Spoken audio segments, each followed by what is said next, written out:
Passar um tempo juntos aqui esse fim de semana, hoje, amanhã e domingo. Nós queremos dar as boas-vindas àqueles que nos visitam, dizer às famílias da importância deste momento que nós vamos reservar para meditarmos neste assunto tão importante para todos nós, que é a família aos olhos de Deus e a família cristã, conforme ela é descrita e apresentada nas Escrituras Sagradas. Só para ninguém ficar assim apreensivo, nós vamos ter neste primeiro encontro nosso, depois vou apresentar aqui o preletor, nós vamos ter uma primeira palavra, não será um intervalo, porque nós não vamos sair, mas vai passar aqui, o próprio reverendo vai conduzir aqui um breve intervalo com o auditório e já vamos seguir a segunda palestra. E depois da palestra que nós vamos ter uma social lá no salão da igreja, né? Vai ter um coffee break ali preparado pelo Ministério de Casais para todos os presentes. Então vocês aguentem firmes aí, tá bom? Solta o texto para nós. Esse texto é o texto que nós vamos estar olhando para ele esses dias. Vamos falar juntos? Lembrai-vos do Senhor, grande e temível, e pelejai por vossos irmãos, vossos filhos, vossas filhas, vossas mulheres e vossa casa. Esse texto é que nós vamos olhar para ele com muita atenção esses dias. A palavra de Deus está nos chamando a pelejar. Eu só quero que depois tiro vossas mulheres, porque é só vossa mulher, tá bom? Senão vai dar um entendimento de bigamia, que não vai ficar bom, né? Então, esse texto nós vamos olhar para ele com muita atenção este fim de semana.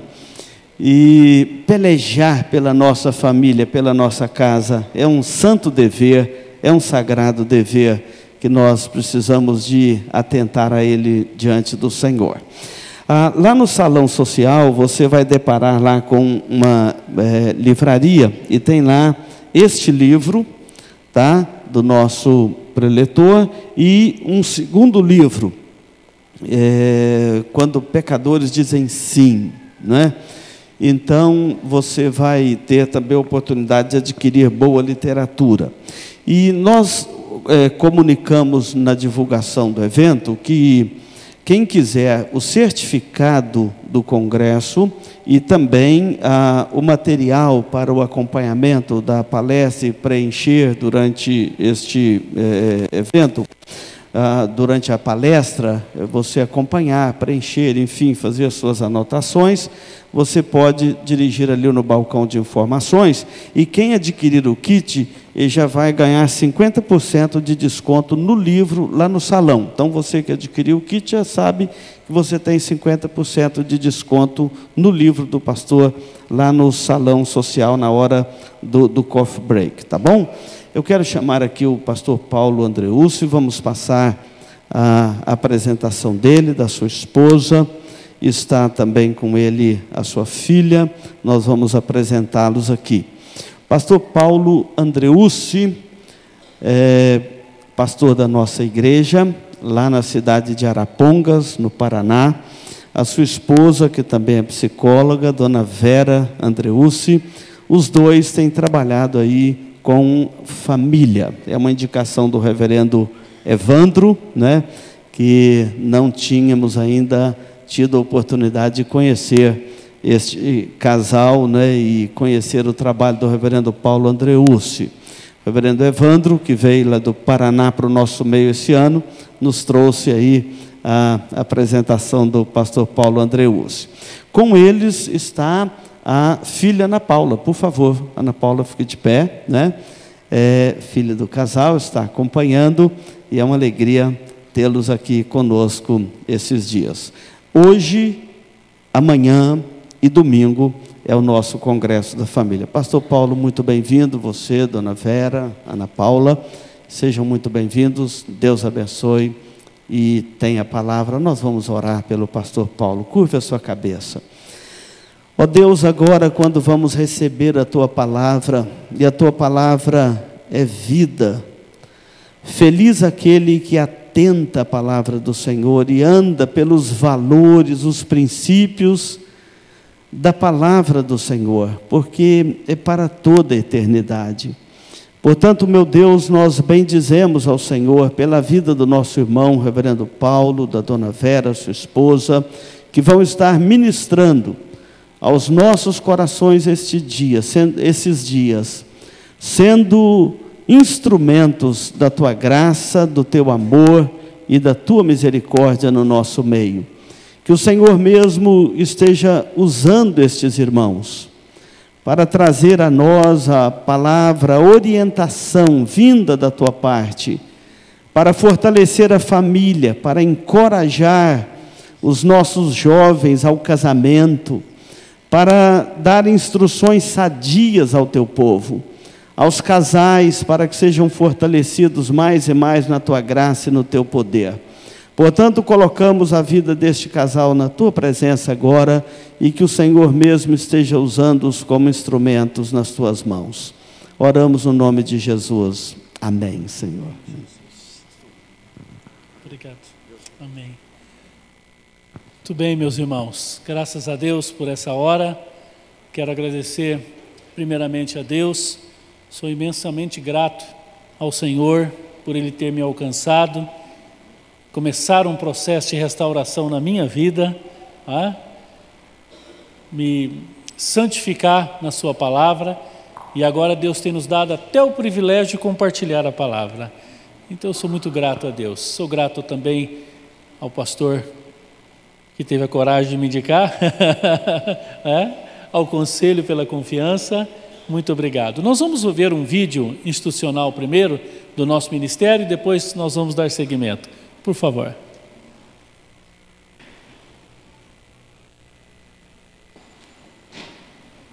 Família em Cristo. Nossa visão: fundamentar a família na palavra de Deus, empenhando-se na restauração e no seu fortalecimento. Quem somos? Reverendo Paulo Andreucci, pastor presbiteriano, bacharel em teologia. Pastoreou a Igreja Presbiteriana Central de Arapongas, no Paraná, nos últimos 5 anos. Vera Andreucci, psicóloga clínica. Casados há 30 anos, pais de 2 filhos, Ana Paula Andreucci e Vinícius Alves Andreucci. Nossa missão: o Ministério Pense Família tem como missão o cuidado pastoral e psicológico das famílias. Como fazemos? Oferecemos cursos e eventos em parceria com as igrejas, escolas e empresas. Nossa parceria com as igrejas locais é a base deste processo e queremos estar ao lado também da sua igreja. O que fazemos? Cursos bíblicos, treinamento de líderes, implantação e supervisão de ministérios de casais, famílias em sua igreja local, seminários, congressos de família, viagens românticas, jantares evangelísticos, palestras, retiros e acampamentos. Nossos cursos estão estabelecidos em um tripé: bíblicos. Todos os princípios e ensinos têm fundamentação bíblica. Cristocêntricos. Cremos que toda a solução para o ser humano está em Cristo e somente nele. Práticos. Os valores, princípios e ensinos do nosso ministério têm implicações práticas, devem afetar e alterar a vida cotidiana do casal. Parceiros na missão. Agora que contamos um pouco do nosso projeto, podemos compartilhar o nosso desafio missionário. Nosso desafio é simples: dedicarmos-nos em tempo integral ao Pense Família. Precisamos de suas orações e de sustento financeiro. Contamos com parceria de igrejas, pessoas parceiras e mantenedores mensais. Gostaríamos de estender a oportunidade a você ou sua igreja de investir em vidas. Cremos que sua participação nos possibilitará dedicar integralmente ao Ministério de Família, através do Pense Família. Coloque diante de Deus esta causa e tenha toda a liberdade no Senhor de participar se assim desejar. Agende um curso conosco. Entre em contato conosco pelo site, pelo Facebook, WhatsApp ou telefone celular e vamos agendar este curso em sua igreja.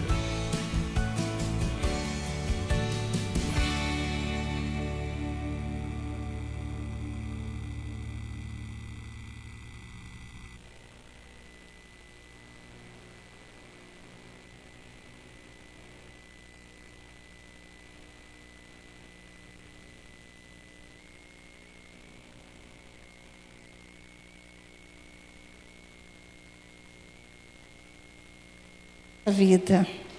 E eu sou prova disso, que Deus tem feito na minha vida, na vida da minha família.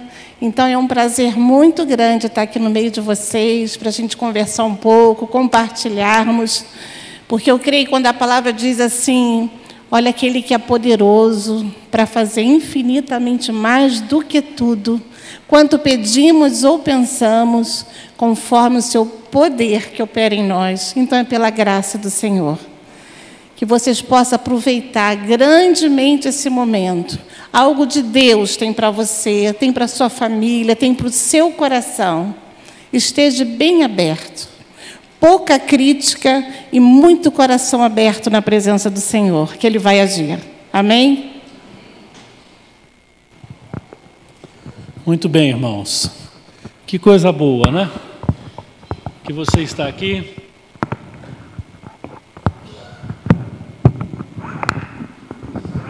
Estou apanhando aqui do microfone, acho que deu certo. Coisa boa que nós estamos juntos. E nesse primeiro momento, nós vamos ter duas palestras nesse nosso primeiro encontro. Num primeiro momento, nós vamos tentar responder uma pergunta muito simples, uma pergunta que as pessoas fazem para você constantemente. Você encontra alguém e a pessoa logo pergunta, e a família? Como é que vai? Como vai a família? Por favor, coloque a nossa primeira palestra aí. E a família, como é que vai?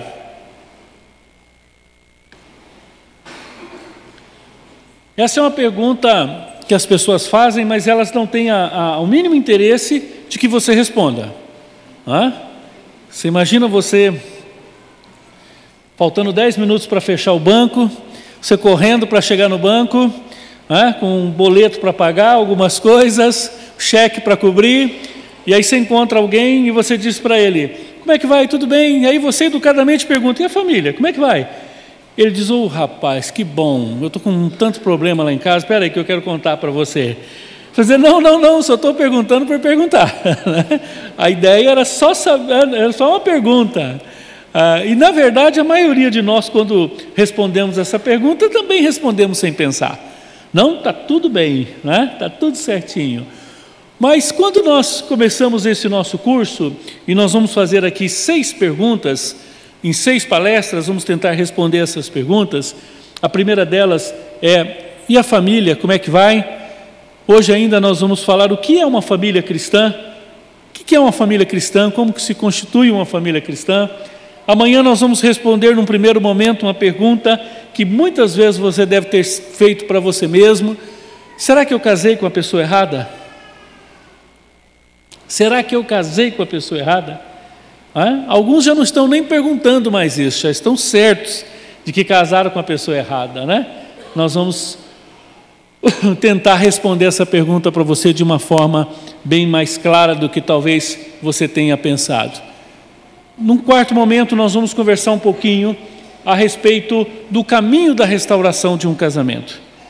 Nós vamos iniciar, até as 3 primeiras palestras, nós vamos subir uma montanha para tentar mostrar a realidade. A partir da 3ª palestra, então, nós vamos começar a apontar um caminho. E nós cremos, irmãos, que a única saída para um casamento, o único tratamento para um casamento é a cruz de Cristo, é o Senhor Jesus. São os princípios da palavra. E aí nós vamos repartir um pouquinho 3 verdades das Escrituras que são fundamentais para um casamento bem-sucedido, que é arrependimento, confissão e perdão. Precisamos trabalhar esses temas, Domingo de manhã também, se Deus permitir, nós vamos ter um tempo separados para a gente conversar um pouco sobre sexualidade, pelo menos entrar um pouco nesse assunto. E domingo à noite nós queremos apresentar a porta da esperança, a porta da solução, da nossa glória, quando nós olhamos e para onde nós podemos esperar uma solução, que é Cristo. E nós vamos compartilhar o vinho novo. Todas essas palestras estão no livro, que você pode adquirir ali, e todas essas palestras também estão na apostila. Quem fez a inscrição pode acompanhar, escrever, anotar, rabiscar a sua apostila, é sua, e você pode acompanhar de uma forma mais efetiva esse nosso trabalho. Irmãos, a pergunta é simples: como vai a família? Nós sabemos que a Bíblia diz que digno de honra entre todos seja o matrimônio, bem como o leito sem mácula, porque Deus julgará os impuros e os adúlteros. É importante nós entendermos, irmãos, que as Escrituras, elas não mudam de acordo com os tempos. De fato, hoje a gente percebe até alguns ministérios e algumas igrejas e alguns pastores tentando amoldar, tentando mexer um pouco na palavra, colocar um pouco de água no vinho para ele ficar mais ralo, tentando adequar a palavra à realidade. Esses dias alguém me disse: pastor, mas para trabalhar com jovens hoje, você precisa inovar, você precisa ter coisa diferente, senão o jovem não fica na igreja. E hoje a gente vê muito essa preocupação, mesmo em casais, mesmo em família. As pessoas dizem: pastor, o senhor vai falar sobre submissão? Submissão era lá naquele tempo, hoje não, hoje os tempos mudaram. Irmãos, uma coisa que nós vamos estabelecer aqui desde o início é que nós não temos como mexer na palavra para ela se adequar a nós. Somos nós que precisamos nos adequar à palavra. O errado somos nós. O pecador sou eu, é você. É o pecador que se ajusta à palavra, não é a palavra que se amolda ao pecador. Nós não vamos fazer um cardápio agradável ao teu paladar. Isso não é função da igreja. Nós não temos uma preocupação em te agradar, nós temos uma preocupação em te confrontar com o seu pecado, confrontar com a sua realidade, mostrar que se há alguma coisa dando errado na sua vida, no seu casamento, é porque você está quebrando alguns princípios. E aí, confrontando o seu pecado, a sua realidade, você de frente com a palavra, que é a verdade imutável, a verdade não muda, quem tem que mudar é você. Ora, na relação Deus e você, quem está errado é que tem que mudar, e Deus nunca está errado, nunca. Deus é perfeito, Deus é imutável, as Escrituras são perfeitas e imutáveis. Então, quando nós apresentamos os princípios de Deus aqui para o seu casamento, você vai olhar os princípios, vai olhar para a sua vida, vai ver o que precisa mudar na sua vida, e você que vai se adequar à palavra. O arrependimento, o processo de volta às Escrituras. Por isso, irmãos, que nós, antes de mais nada, precisamos entender que esse curso aqui é um curso bíblico. O que quer dizer um curso bíblico? Nós não temos aqui entretenimento, nós não temos aqui uma proposta de autoajuda, não vamos aconselhar que você tem que beijar sua esposa, levar flor para ela, fazer um jantar gostoso para ela. Claro que todo mundo sabe que tem que fazer isso. O problema é como? Com a natureza pecaminosa, com o coração não convertido, com uma alma não santificada, como que você vai agradar a Deus? Você não consegue agradar nem a Deus, sua esposa, você vai agradar o seu marido? Nunca. Então o caminho, irmãos, não é por você, o caminho é pelo Senhor. Tudo começa em Deus, e é em Deus que nós precisamos nos ajustar. Nós precisamos entender que um casamento bem-sucedido, ele não é fruto de sorte nem de azar. Esses tempos eu encontrei uma pessoa, fazia 30 e poucos anos que a gente não se via, nós éramos amigos de adolescência, de começo de juventude, e ele me disse: daí Paulo, tudo bem, você casou, aquela história, né, que a gente se encontra um amigo. E ele disse: eu contei a minha história, ele viu meus filhos, a Vera não estava junto, e depois os filhos saíram, ficaram só nós dois, e ele me disse assim: pastor Paulo, você teve sorte no teu casamento, eu tive um baita de um azar. Já estou na terceira relação e já estou vendo que não vai dar certo essa também.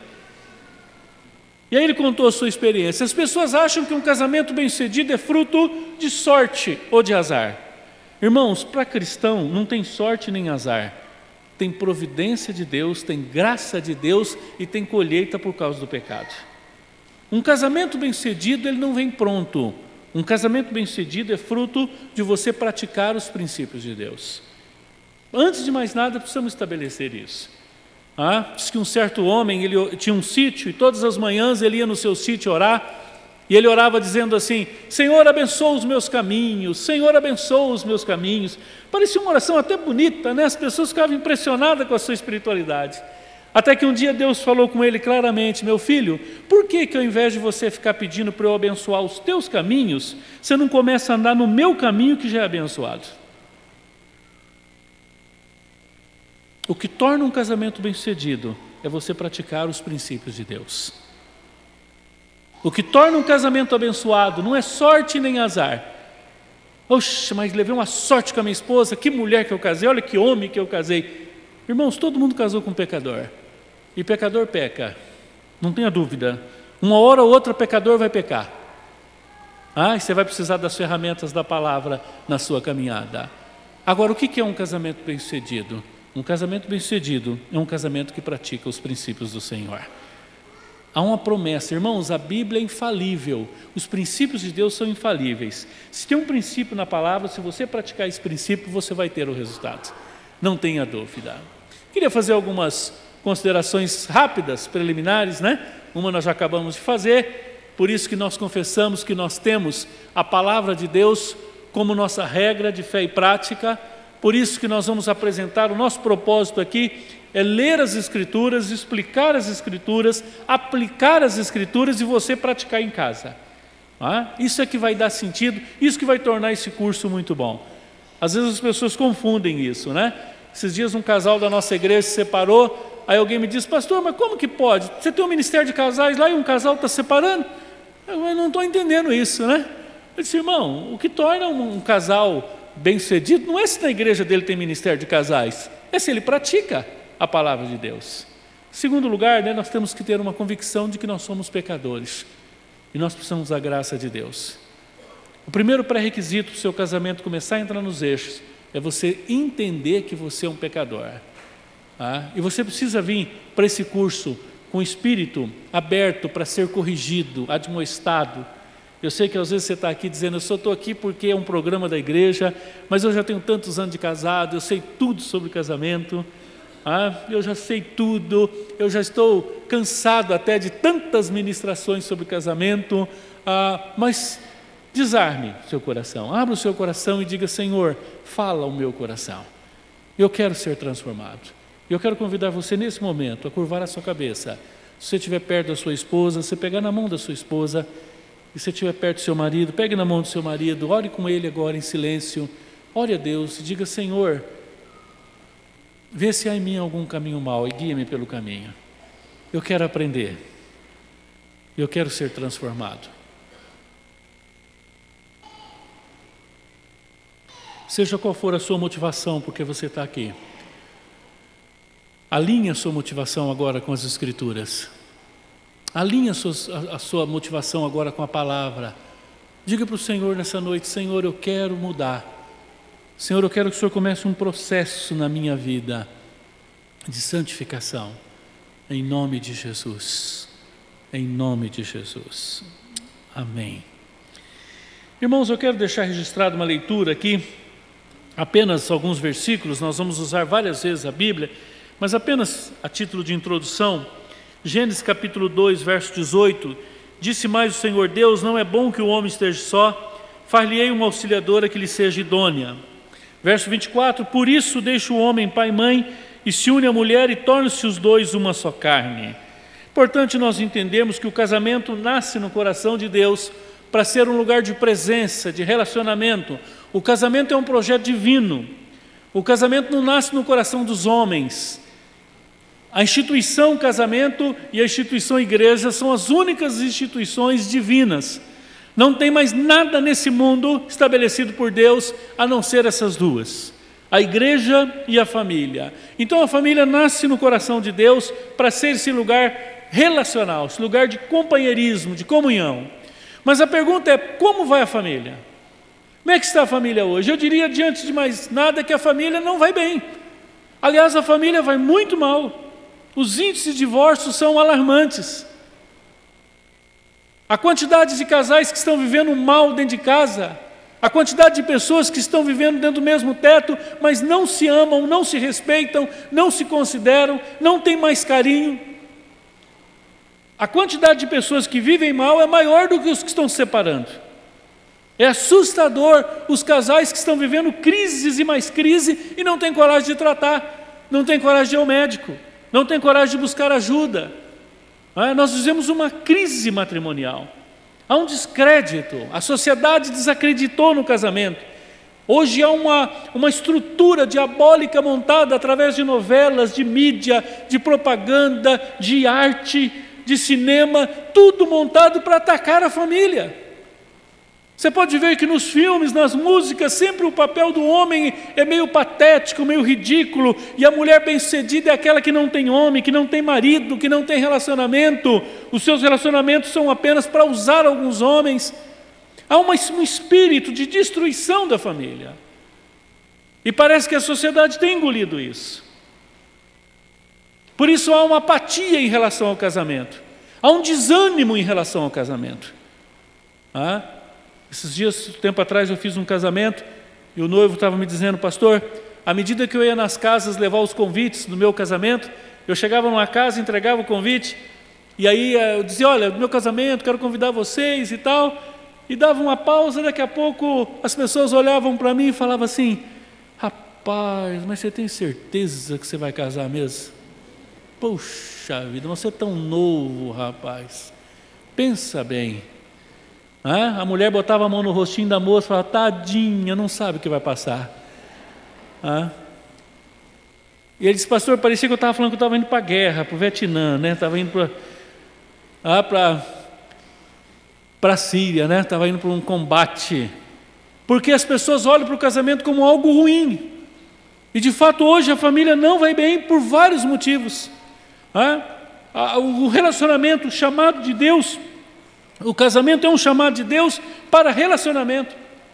A família nasce no coração de Deus e ainda permanece para ser um lugar de presença, de companheirismo, de intimidade, de prazer de estar juntos. Mas a realidade é outra. Hoje a família tem sido um lugar de cobrança, de críticas, um lugar ácido. Às vezes nós temos prazer em outros lugares, o último lugar do nosso prazer, da nossa alegria, a nossa casa. Há pessoas vivendo mal dentro de casa, solitárias. Essa figura mostra um pouco as pessoas presas, separadas dentro de casa. Há um sentimento de solidão. Esses dias eu liguei para uma pessoa conhecida nossa, era um sábado, a gente estava procurando um casal para sair para fazer alguma coisa. Disse: e aí, meu irmão, tudo bom? Tudo bem? O que você está fazendo? Eu falei: estou aqui sozinho com a mulher. Eu falei: como é que é? Repete. Ele falou: estou sozinho aqui com a minha mulher. Eu falei: meu amigo, ou você está sozinho ou você está com a sua mulher. Minha esposa é psicóloga, ela diria que foi um ato falho. Nós pastores diríamos que foi uma confissão. Realmente ele se sentia sozinho perto dela. Ele não tinha descoberto ainda, o prazer da companhia da esposa, do marido. Não construíram algo junto. Deus é um ser relacional, e Deus nos criou para relacionamento. Irmãos, uma casa é relacionamento. Casa não é parede, casa não é móveis. Isso aí não faz um lar, isso não faz uma casa. Há muitas pessoas que têm uma casa muito bonita, mas não tem um lar para pôr dentro. Não tem relacionamento.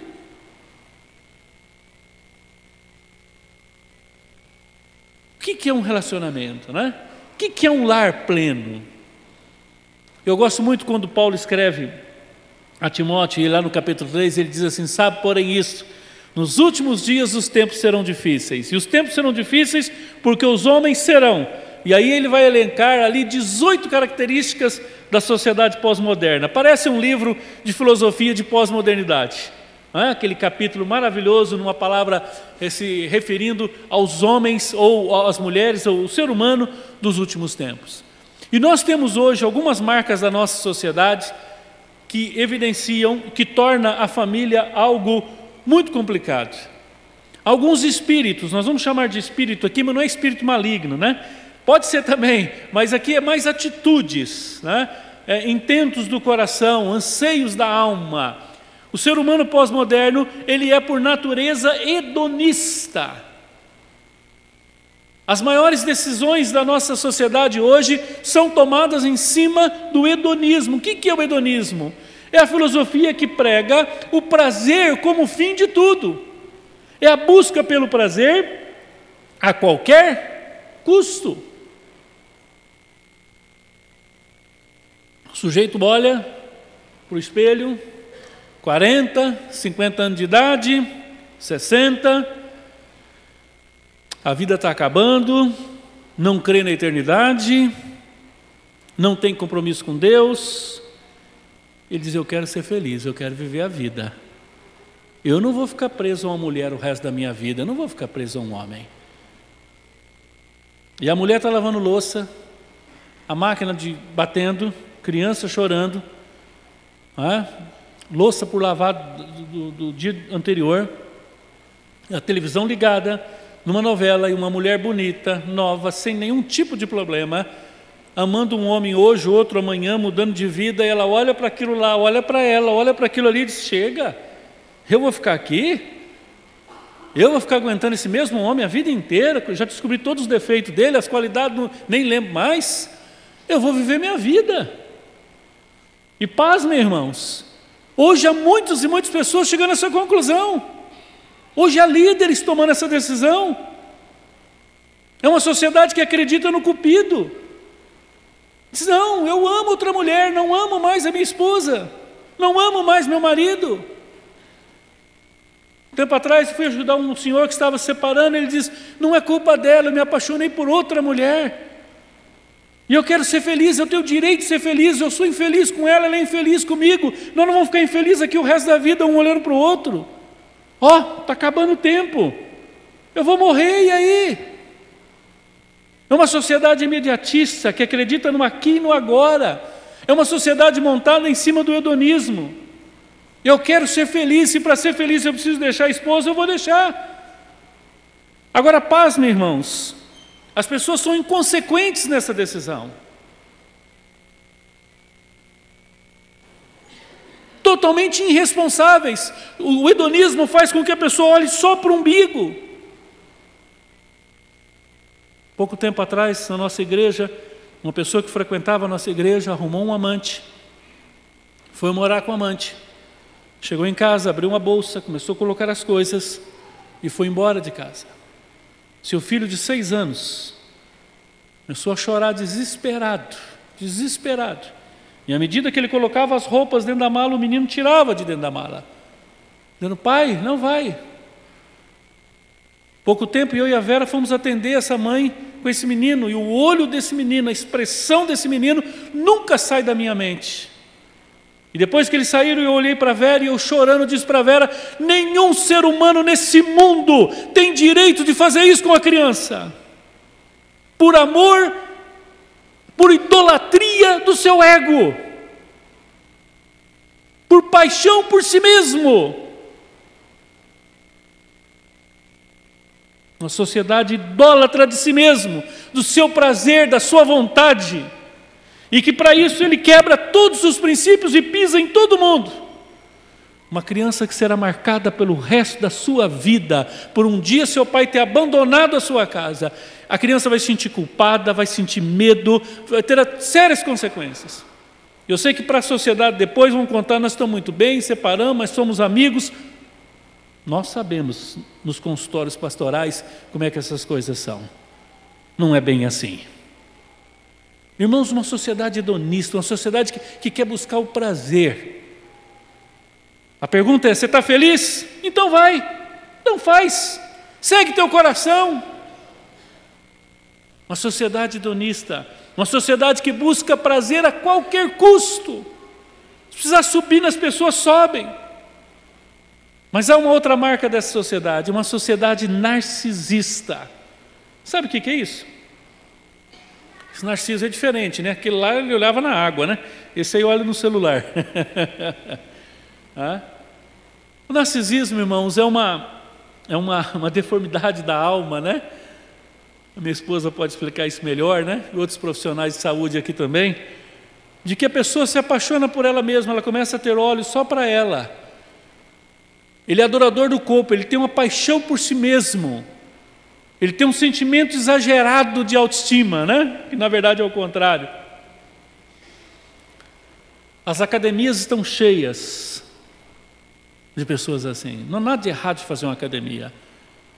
É quando você acha que você é o centro de todas as coisas. Irmãos, uma sociedade narcisista é uma sociedade que não tem olhos para o outro. Como que ele vai se relacionar se ele tem o olho para ele mesmo?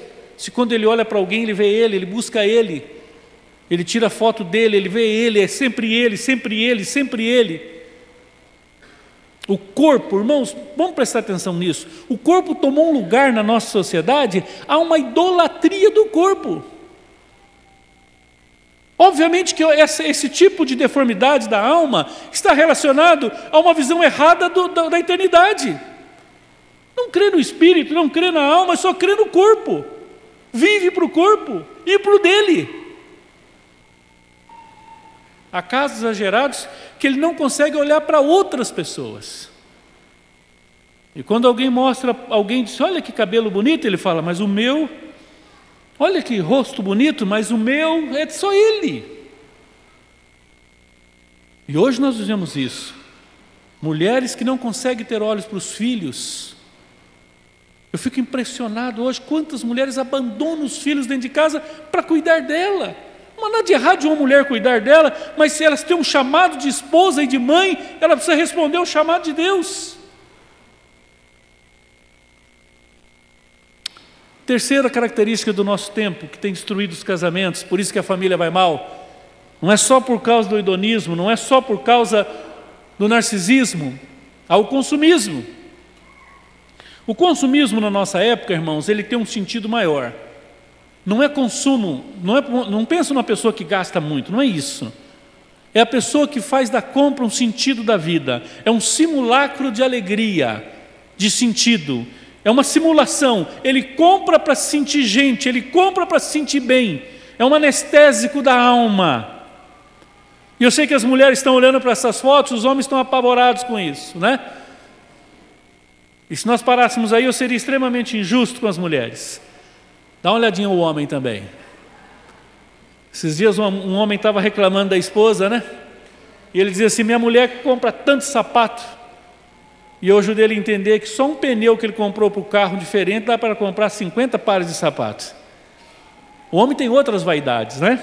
Às vezes você olha para um homem, aparentemente não tem vaidade nenhuma. A hora que mostra o carro dele, você vai ver. Onde está a idolatria dele, né? É outros sentidos, né? Mas, irmãos, o consumismo hoje é um destruidor de lares. Quantas pessoas hoje gastam mais do que ganham? Arrebenta o relacionamento. É um modo de vida. Por último, o relativismo, que é uma marca da nossa sociedade. O que é o relativismo? O que o relativismo diz? Olha lá, tem dois homens olhando para aquele número. Que número que está ali? O que é, Nel? É 6 ou 9? Depende do ponto de vista.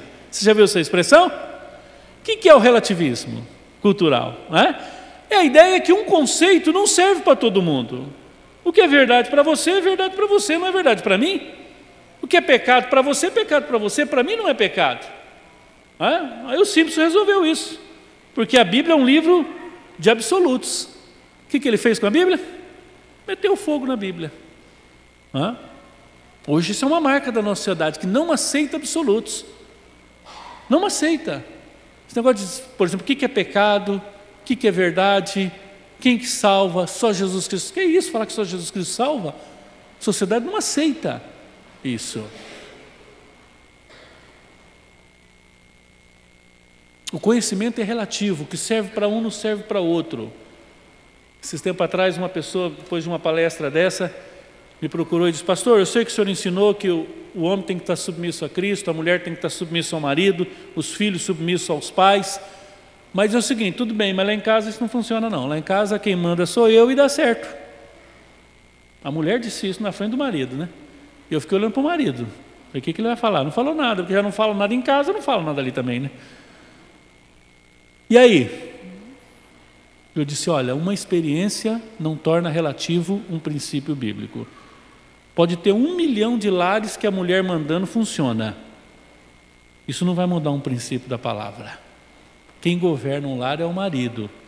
A Bíblia diz isso. A Bíblia ensina isso. Nós não somos pragmáticos, irmãos.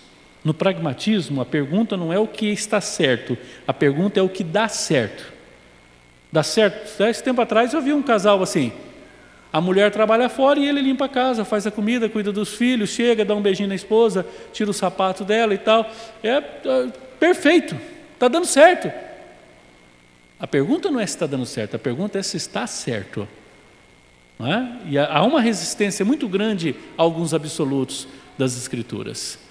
E finalmente o individualismo, né? Não tem como você celebrar o seu individualismo em Cristo. Será que a nossa sociedade é individualista? E é complicado, irmãos, porque isso tem afetado muito a nossa família, a sua família. Você percebe hoje até pela arquitetura das casas, pela disposição das casas. Há um tempo atrás as famílias tinham 8 filhos, 6 filhos, 10 filhos, a casa era muito grande, tinha um banheiro só e todo mundo tomava banho e ia no banheiro. A sala era média, a cozinha era muito grande, a mesa muito grande, as refeições estavam ali e todos tomavam refeições juntos. Os quartos eram pequenos, nos quartos se tinha uma cama, um guarda-roupa, quem era um pouco mais abastado tinha uma penteadeirazinha, ia parando aí, né? Parava por aí. Hoje os lares são totalmente diferentes, você entrar num quarto parece que você está entrando em outra casa. É meu computador, meu banheiro, meu celular, minha televisão, tudo meu. Tem quarto, tem até geladeira. Isso celebra o seu individualismo. Hoje é assim. Os casais estão praticamente separados dentro de casa. Esses dias nós fomos visitar uma família, eles haviam comprado um apartamento novo, bonito, grande, e a mulher foi mostrou o quarto. Isso aqui é meu quarto, uma suíte muito bonita. Daí ela chegou em outra suíte e falou, isso aqui é do meu marido. Eu falei, mas aquele lá? Ele falou, não, aqui cada um tem um quarto. Isso é uma tendência hoje. É uma celebração do individualismo. Agora, o casamento é uma comunidade. Nós somos chamados para repartir. Nós vamos falar um pouquinho sobre isso, né? O que está errado com os casamentos? Por que a família não vai nada bem? Alguns motivos que as pessoas dão para o casamento estar acabando. Se perguntar para as pessoas aí, por que o seu casamento está acabando? Eu elenquei ali 5. Nós vamos desmistificar esses 5 motivos de separação. Na verdade, esses motivos estão totalmente equivocados. Primeiro deles, você já viu essa expressão? Por que vocês estão separando? Ah, pastor, nós temos uma incompatibilidade de gênios. Um dia alguém perguntou para mim, pastor, o senhor acredita em incompatibilidade de gênero? Eu falei, não. Falei, por quê? Eu falei, porque não existe nenhum casal que sejam compatíveis.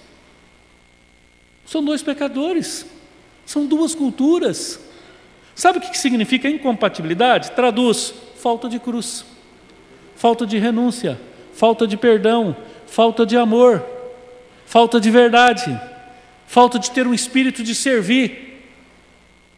Preste atenção numa coisa, Deus quando nos criou, Deus nos criou para amá-lo e servi-lo.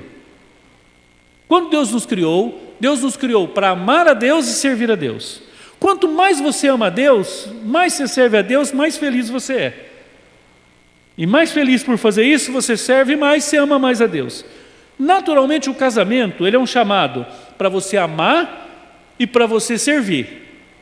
Então quanto mais você amar a sua esposa e mais servir a sua esposa, mais feliz você vai ser no casamento. Agora o diabo foi lá e inverteu isso. Nós, tanto para Deus, nós vamos para ser amado e para ser servido. Se você pegar os nossos cultos, nossas orações, a gente acha que culto é jeito de agradar a Deus, de alisar a lâmpada de Aladim para sair e fazer a nossa vontade. Irmãos, preste atenção no absurdo, nós realmente acreditamos que a nossa vontade é boa.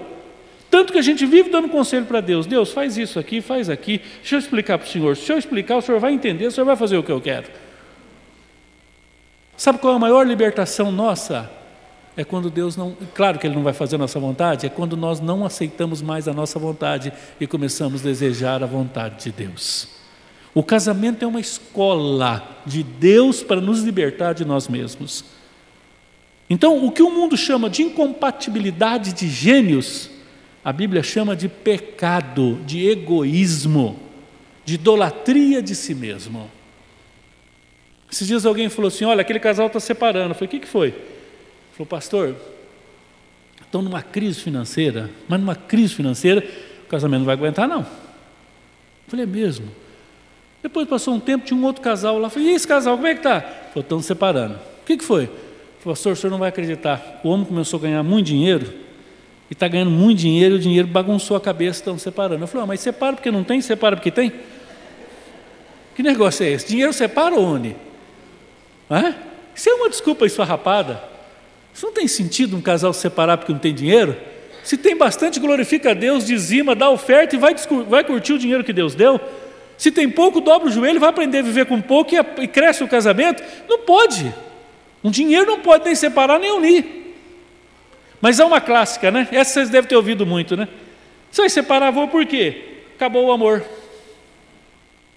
Como é que é? Acabou o amor. O amor acaba? Acabou. Não tem mais amor não, pastor.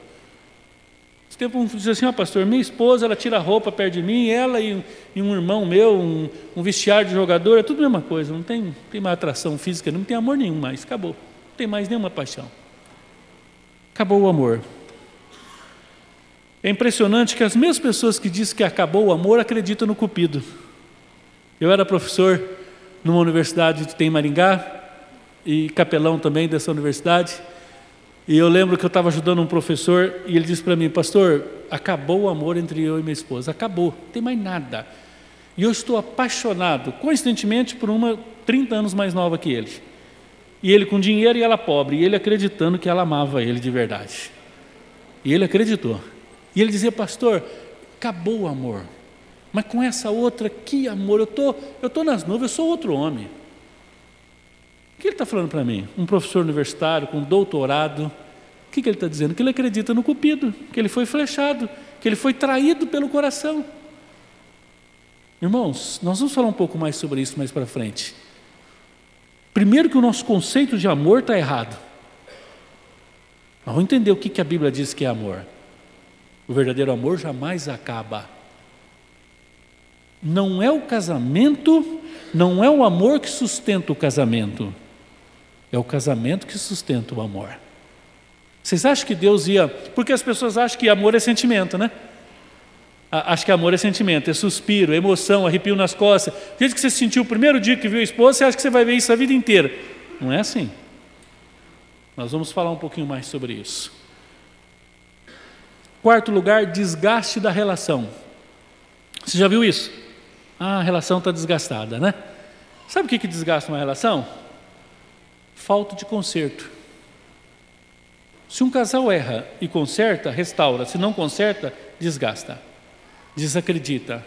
Perde o respeito um pelo outro. Perde a admiração, perde o amor.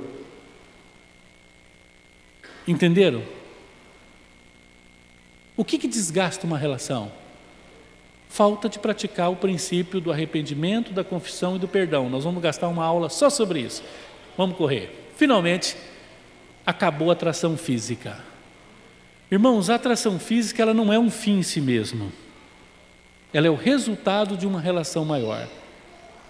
Nós vamos falar isso mais para frente, nós vamos ter uma aula que a gente vai gastar um tempo a mais com isso. Qual o real motivo por que os casamentos estão acabando? Qual a verdadeira razão por que os casamentos estão em crise? Irmãos, por quebra de princípios bíblicos.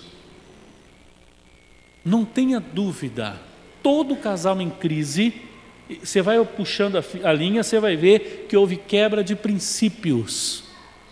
Agora, nós acreditamos que a quebra de princípios naturais tem consequência, não é? Se uma criança de 4, 6 meses colocar em cima desse piano aqui, ele começar a gatinhar e ir para o lado daquele buraco ali, ele vai cair. Se eu todo mundo fica tenso, aí o pastor vai pegar e fala, não, pastor, fica tranquilo, Deus sabe que ela não conhece a lei da gravidade, e ela não vai, na hora que ela for cair, um anjo vai pegar assim, vai descer que nem um papel. O pastor fala, pastor Paulo, o senhor está enganado, a ignorância não anula a colheita, não. Mesmo não sabendo, ela vai se arrebentar. Por isso que Deus colocou um pai e uma mãe para cuidar deles. Irmãos, os casais vão quebrando o princípio, quebrando. Eu acho até que casamento demora muito para arrebentar. Um casal me ligou e falou, pastor, corre aqui em casa, corre aqui. Eu falei, o que foi? Ele falou, eu estou para matar minha mulher, estou com a faca aqui, o pau está quebrando, o senhor corre aqui. Eu falei, meu filho, calma aí. Você levou 20 anos para deixar o casamento desse jeito, eu vou resolver numa ida aí? Calma aí, não é assim não. Vamos devagar com isso aí. Né? E as pessoas vão quebrando o princípio, vão quebrando. Segundo lugar, irmãos, porque muita gente acha que a hora que o pastor ora aqui e fala, eu vos declaro marido e mulher, ele acha que já tem um casamento pronto.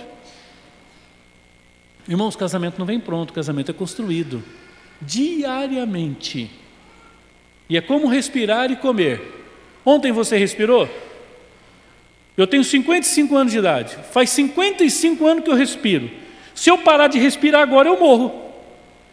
Não morro? Casamento é a mesma coisa. Casamento não está pronto, ele está sendo construído. E terceiro, se nós não praticarmos os princípios de Deus, não vai funcionar. E eu quero terminar essa primeira palestra, nós já estamos atrasados há alguns minutos, os irmãos tenham paciência, com uma ilustração.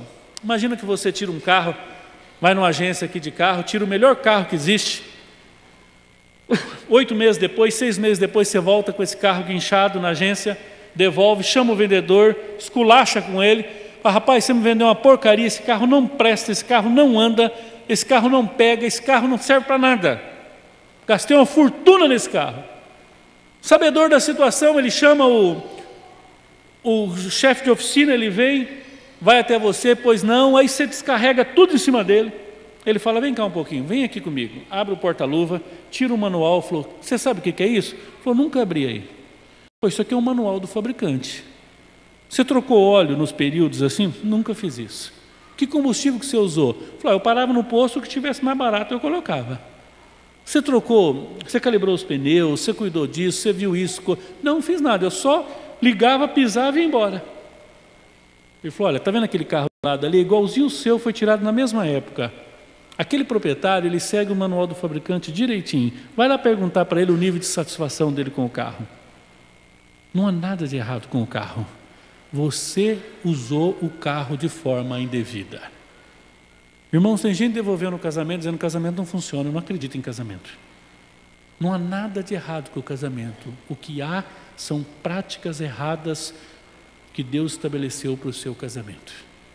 E nesse curso nós vamos conversar um pouquinho sobre isso. Vamos ficar em pé?